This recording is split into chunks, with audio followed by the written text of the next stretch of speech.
But by the time I had my bachelor's degree, it was clear to me that I wanted to engineer the human psyche because it is the area of greatest unknown and greatest mystery. And more importantly, it is the area in which we as a race are failing miserably.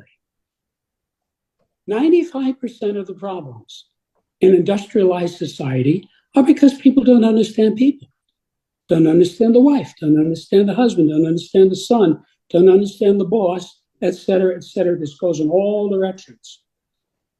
And this book solves that problem across 35 axes. So to make a long story short, I had a long career as a human development engineer, working one-on-one with hundreds of clients of every description to bring them to higher levels of enlightenment, responsibility, ethics, and so forth, depending on what the person wanted. All of my clients improved as a result of the work we did together. But I started to notice incidentally that I could predict the outcome of the session. Wow. I never told this to anybody, but I made notes. And as the decades rolled by, it became obvious to me that the client would be at a specific level on a specific scale that I had previously observed and recorded. And as a result of our interaction, he would go to the next level up on that scale. Now, this happened thousands and thousands of times over a 40-year period. And every time it did, it verified my hypothesis because the clients knew absolutely nothing about what I was doing, how I was doing it, or what I was thinking about or recording. All they knew is they came to me with some unwanted conditional problem and asked me to help them with it, and I did. Because we always do say people who do body language analysis and all those kind of things. I know I'm not going to lie. I look at that too, and also look at energy and feeling as well. Right. At what stage do you, when you meet, I guess you meet someone new, I guess I'll call it someone new.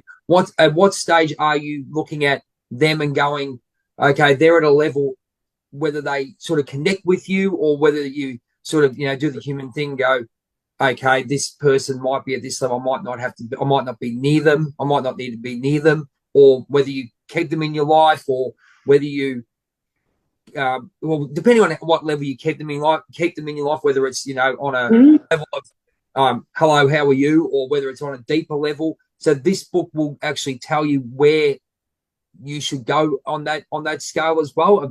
It's absolutely fascinating, Jim. Yes. Fascinating stuff, mate. It's just blown my mind with the info you've just given us. Let me give you an example. All right, a simple application, right? That's very quotidian. So let's say you have some girlfriend, you've been going out with her for 3 years, and you think about getting married. Wouldn't it make sense to ask, why does this person want to marry me? Isn't that a reasonable question? Absolutely, yes. Yeah. So I'm not saying ask the person. I'm saying open the book to the scale of motivation. Now you know her because you've been hanging out with her for 3 years. Wow. Once you study the scale, believe me, this is not hard to get. I went out of my way to make this accessible to people. You study it, see, and I did the hard work of getting it down to the 7 basic motivations that there are. And you can say, wait a minute, there's thousands of motivations. No, those are just subsets of these. Okay. So here's what might happen. So you say, all right, I see what a motive is. She loves me. That's level 1. Best motivation of all, the highest of them all. Let's set the date. Maybe that doesn't happen. Maybe what happens is you say, now that I've thought about this, I think she wants to marry me because I drive a Lamborghini. I have a 60-foot yacht. I fly my own Learjet. I live in a $15 million house, and I have $10 million in the bank. That's a different motivation. That's level 4 money. Right.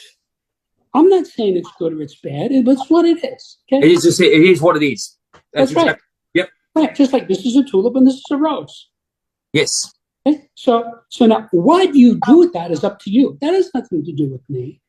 So you might think, okay, well, that's not the first time I met a girl who wanted to marry me for my money, but this one is pretty, funny, smart.